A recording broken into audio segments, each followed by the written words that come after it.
Halo kawan, jumpa lagi di channel Solo Epic. Kali ini saya akan mengisahkan tentang mengulik Dewi Nawang Wulan. Sebelumnya, jika Anda belum subscribe, mohon tolong untuk subscribe karena subscribe adalah gratis dan mendukung perkembangan channel ini ke depannya. Terima kasih. Kisah Joko Tarub dan Nawang Wulan sudah melegenda dan menjadi patron masyarakat Jawa, sehingga mempercayai bahwa leluhur para raja Jawa bukanlah orang sembarangan, bak manusia setengah dewa. Tetapi apakah benar demikian? Marilah kita kulik Dewi Nawang Wulan seperti yang saya baca dari beberapa literatur. Kisah bermula dari Pedukuhan Tarub, Tlatah Pajang. Hiduplah Ki Arya Penanggungan. Bangsawan dari Pejajaran, Arya Penanggungan menjadi akuwu ring Tarub dan dikenal dengan nama Ki Ageng Kasiyan. Ki Ageng Kasiyan dan Nyi Ageng Kasiyan tidak mempunyai putra. Suatu ketika mereka mendapat anugerah berupa momongan, titipan bayi laki-laki putra Syekh Maulana Maghribi yang menikah dengan Dewi Retno Dumila. Putri Arya Adhikara Adipati Tuban bernama Kidang Telangkas. Kidang Telangkas dirawat dan dibesarkan oleh Ki Ageng Kasiyan dan Nyi Ageng Kasiyan. Setelah menginjak masa remaja, diberi nama Joko Tarub. Tinggal di tepi hutan, Joko Tarub mempunyai kegemaran berburu burung menggunakan sumpit. Di tengah hutan ada sebuah telaga. Penduduk dusun mempercayai telaga itu sangat angker dan wingit, tempat turunnya bidadari kayangan untuk mandi. Joko Tarub yang sudah menginjak usia 17 tahun mendengar desas-desus itu menjadi penasaran dan ingin membuktikan kebenaran cerita yang beredar di tengah penduduk desa.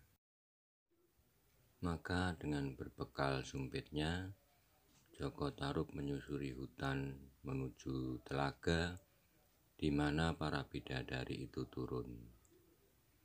Ditemuikah oleh Joko Tarub bidadari di telaga itu? Mari kita terlebih dahulu menuju ke sisi layar yang lain. Alkisah 7 wanita cantik bersama beberapa laki-laki dari Parahyangan datang ke Tarub, sebuah pedukuhan terpencil yang berada di kawasan hutan lebat. Rombongan datang melalui laut, bertolak dari pelabuhan Kalapa, sekarang Jakarta, berlabuh di pelabuhan Simongan, sekarang Semarang. Kemudian melalui jalur darat menuju daerah Tarub. Mereka memilih tinggal di hutan yang dikenal angker, wingit dan mistis, berada di samping Pedukuhan Tarub.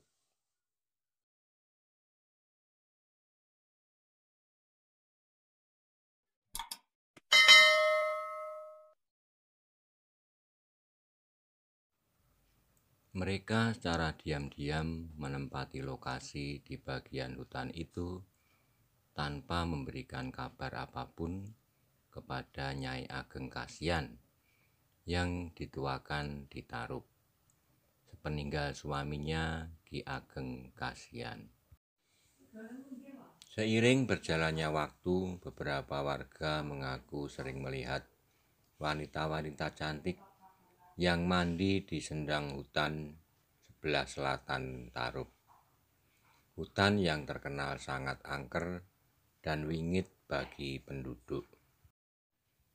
7 wanita itu adalah putri dari 3 orang Brahmana yang tinggal di Parahyangan ketika Brahmana itu adalah Dahyang Raga Suci, Dahyang Langlang Wisesa, dan Dahyang Wulungan.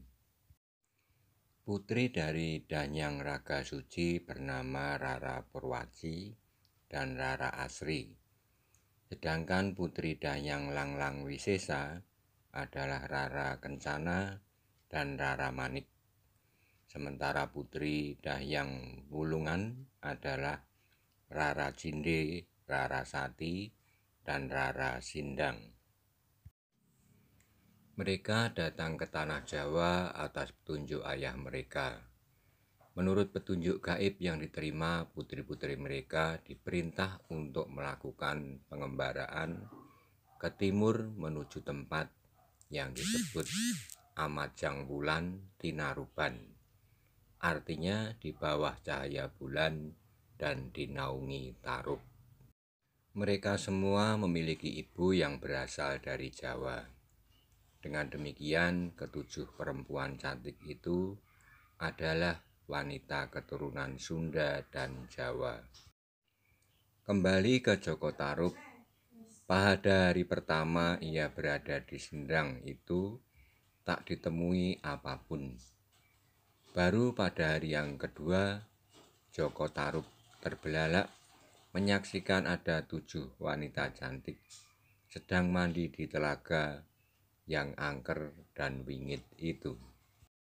Seperti rumor yang berkembang di tengah masyarakat, Joko Tarub mengira 7 perempuan itu memang bidadari kahyangan yang tengah turun ke bumi dan mandi di telaga hutan Tarub. Namun Joko Tarub juga melihat beberapa orang laki-laki sedang memandangi telaga. Joko Tarub memutuskan untuk mendekati laki-laki tersebut dan mengatakan bahwa ia adalah putra dari Aku Tarub. Senang ada putra Aku yang datang, Joko Tarub diajak menuju tempat hunian mereka di sebuah gua tersembunyi yang cukup dalam. Joko Tarub disambut dengan sukacita oleh rombongan itu karena ketika Joko Tarub memperkenalkan diri mengaku sebagai putra Aku Tarub, laki-laki yang mengantarkan 7 wanita itu sangat gembira. Artinya, pengembaraan mereka telah berhasil. Joko Tarub akhirnya diperkenalkan dengan 7 wanita yang ikut dalam rombongan. Singkat cerita, 7 wanita itu meminta agar Joko Tarub memilih salah satu dari mereka untuk diambil menjadi istri. Wisik gaib yang diterima para Brahmana itu berasal dari sosok yang mengaku sebagai pamomong tanah Jawa dan Nusantara. Kini putri-putri mereka sudah sampai di daerah bernama Tarub, dan sebuah kebetulan ada pemuda yang menghampiri mereka. Sesuai dengan wangsit Amajang Wulan Tinaruban, maka 7 wanita cantik tadi meminta pemuda bernama Joko Tarub untuk memilihnya. Rasa penasaran Joko Tarub yang terkejut karena tiba-tiba diminta menikahi salah satu dari mereka akhirnya terjawab sudah. Joko Tarub memilih perempuan cantik yang bernama Rara Purwaci. Rombongan dari negeri Prahyangan itu akhirnya kembali pulang. Namun Rara Asri memilih untuk menemani kakaknya Rara Purwaci. Tak ayal lagi desa Tarub pun gempar. Joko Tarub sang putra Nyai Kasihan membawa wanita cantik dari hutan belantara. Hutan angker yang sebelumnya tersebar desas-desus dihuni bidadari yang gemar mandi di telaga. Penduduk mengira wanita cantik yang dibawa Joko Tarub adalah sosok bidadari dari Kahyangan. Sementara Joko Tarub memilih untuk diam dan merahasiakan jati diri, dan identitas Roro Purwaji. Hal itu dilakukan karena putri seorang Brahmana yang menikah dengan golongan ksatria akan menemui banyak kendala karena aturan dalam Dharma Sastra. Joko Tarub kemudian memberi nama baru Nawang Wulan. Dari pernikahannya dengan Nawang Wulan, Joko Tarub dikaruniai seorang putri dan dinamainya Nawangsih. Namun entah karena permasalahan apa, Nawang Wulan meninggalkan Joko Tarub ketika Nawangsih masih bayi.